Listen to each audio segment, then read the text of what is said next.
Wherever you go, whatever you do, throw a little at it. Omax, Vest and Briefs. Kovai மேற்கு தொடர்ச்சி மலைப்பகுதிகளில் உள்ள விவசாய நிலங்களுக்குள் புகுந்து அச்சுறுத்தல் ஏற்படுத்தி வந்த ரோலக்ஸ் காட்டு யானையை மயக்க ஊசி செலுத்தி வனத்துறையினர் பிடித்தனர். இது குறித்த கூடுதல் விவரங்களை செய்தியாளர் சுரேஷ்குமார் வழங்க கேட்கலாம். சுரேஷ்குமார், மேற்கண்ட செய்தி குறித்து விரிவான தகவலை பகிருங்கள். வணக்கம் பராசக்தி. மேற்கு தொடர்ச்சி மலைத்தொடர்களை ஒட்டியுள்ள கிராம பகுதிகளில் அண்மை காலமாக ஒரு காட்டு யானை உலா வந்து கொண்டிருந்தது.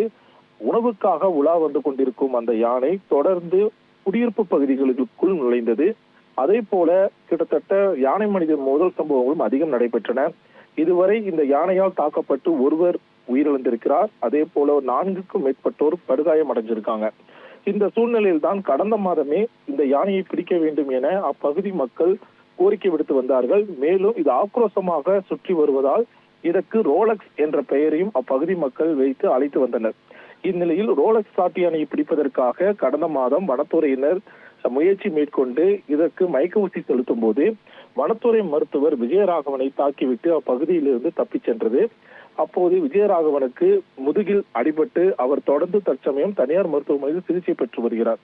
இதன் காரணமாக ரோலக்ஸ் காட்டு யானையை பிடிப்பதில் சுணக்கம் ஏற்பட்டு தொய்வும் ஏற்பட்டது.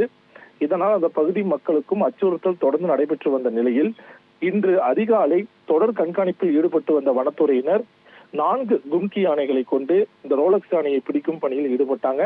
அப்போது ஒரு தோட்டத்துக்குள் இருந்து வனப்பகுதிக்கு செல்லும் வழியில் அந்த காட்டு யானைக்கு மயக்க ஊசி செலுத்தப்பட்டது. தொடர்ந்து மயக்க ஊசி செலுத்தப்பட்டதால் அதன் பின்னர் அந்த யானையை கும்கி யானையை கொண்டு கட்டுப்படுத்தி கயிறு போட்டு இழுத்து நிறுத்தி வைத்தனர். தற்சமயம் வனத்துறையினர் அந்த யானையை லாரியில் ஏற்றி வேறு பகுதிக்கு எடுத்துச் செல்லும் பணியில் ஈடுபட்டு வராங்க. ரோலக்ஸ் காட்டு யானையை வனத்துறையினர் எங்கு விடப் போகிறார்கள், என்ன செய்ய போகிறார்கள் என்பது குறித்த தகவலை அவர்கள் தெரிவிக்கவில்லை. அதற்கு காரணம், ரோலக்ஸ் காட்டு யானையை அடுத்த கட்டமாக வனப்பகுதிக்கு விடுவிக்க உள்ள திட்டம் இருந்தால் பல்வேறு பகுதிகளில் இருந்தும் தங்கள் பகுதிக்குள் இந்த யானையை விடக்கூடாது என்ற கோரிக்கை வலுத்து வருகிறது. அதனால் போராட்டங்கள் ஏற்படும் என்பதற்காக வனத்துறையினர் அடுத்த கட்ட திட்டத்தை குறித்து தெரிவிக்கவில்லை.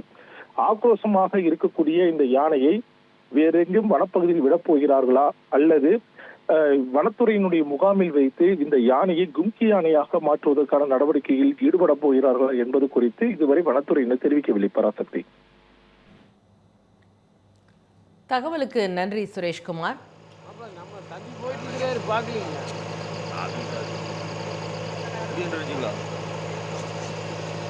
Wherever you go, whatever you do, throw a little at it. Omax, Vest and Briefs.